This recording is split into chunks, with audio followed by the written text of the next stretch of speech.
Welcome to golden screens. మన మనసు ఎప్పుడూ ఒకేలా ఉండదు. రకరకాల ఆలోచనలు, భయాలు, జ్ఞాపకాలు, భావోద్వేగాలు, కోరికలు అన్నీ కలగలిసి ఉంటాయి.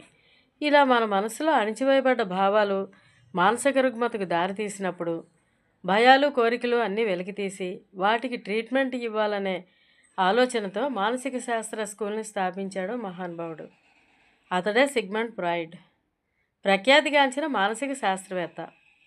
రోగిని సైకో అనాలిసిస్ చేసి ఆ రోగాలను దూరం చేయడంలో ప్రసిద్ధి పొందాడు.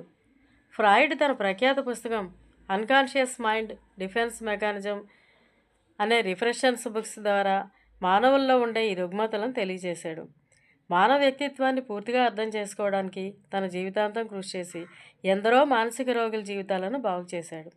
అటువంటి మహనీయుడి జన్మదినం మే 6 సందర్భంగా వారిని గుర్తు చేసుకుందాం.